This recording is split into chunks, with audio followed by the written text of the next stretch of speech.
Eto na, yung recipe namin ng spicy garlic honey chicken wings na talaga naman pinagkaguluhan ng mga nakatikim nito at hiningi pang recipe.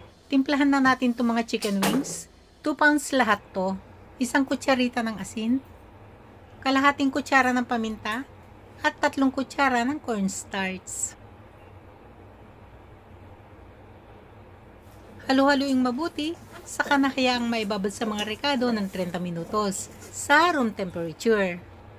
Pagkatapos ng 30 minutos, pwede na magprito. Gamit dito yung malakas na setting ng apoy. Deep fried nga pala pagkakaluto nito. Maglagay ng 2 tasa ng mantika. Yan na bumubula na yung mantika sa wooden ladle. Ibig sabihin nito, tama na yung init na mantika. Haluin mo ng mabuti ang mga chicken wings sa rekado, saka na isa-isahing ihulog sa mantika para naman hindi dikit-dikit ang pagkakaluto nito. Dapat ganyan lang kadami ang chicken wings. Huwag patong-patong nang sa gayon makasiguro na magandang resulta ng pagkakaprito nito. Nasa mga 6 to 7 minutes ang pagkakaluto nito bawat panig. Balibalik ka rin kung kinakailangan. Yan na Pagka ganyan na nga ang itsura nito na kulay golden brown na, pwede nang ahunin saka na itabi. Para mapatiktikan yung labis na mantika, mainam na ilagay ito sa strainer. Ito naman labis na mantika, itabi lang.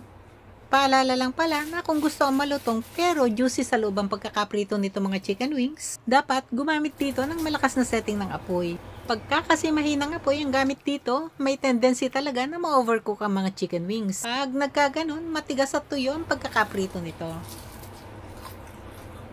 Pasarapin pa natin lalong pagkakaluto nito. Gawan na ng sauce, 3 kutsara ng pinagprituhang mantika, 1 buong ulo ng bawang lahat to. Gisa-gisahin lang hanggang sa golden yellow na ang kulay ng bawang. Gamit dito yung medium setting ng apoy. 2 kutsara ng siling labuyo. Halu-haluin ng mga kalahating minuto lang. Ilagay na ang sauce mixture.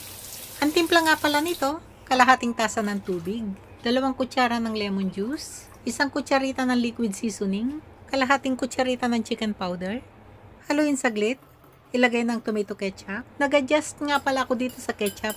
Bale, kalahating tasa lahat yung nailagay ko dito. Ang pasarap, eto, 1/4 cup ng honey. Kung wala nga palang honey, pwede rin dito yung asukal. Siguraduhin lang na mahalo itong mabuti. Saka natikman, para naman maihusto ang lasa. Balik na tayo sa pagluluto. Siguraduhin din na mahalong mabuti ang sauce mixture bago ibuhos sa lutuan. Tama lagian lang ang paghahalo. At patuloy ang pagluluto ng mga nasa 4 na minuto. O kaya naman ay hanggang sa makita na napalapot na nga ito. Yung ganyan na yung itsura ng sauce, yung bulang-bula na talaga. Okay na sa akin yung lapot nito. Ngayon, ibalik na yung mga chicken wings na naprito natin kanina. Mabilis ang halu-haluin hanggang sa tuluyan ng mabalot ng mixture sauce lahat ng chicken wings. O yan may kaluto na. Ready to serve na to. Sarap ng amoy. Naku, amoy pa lang talaga naman nakakagana na.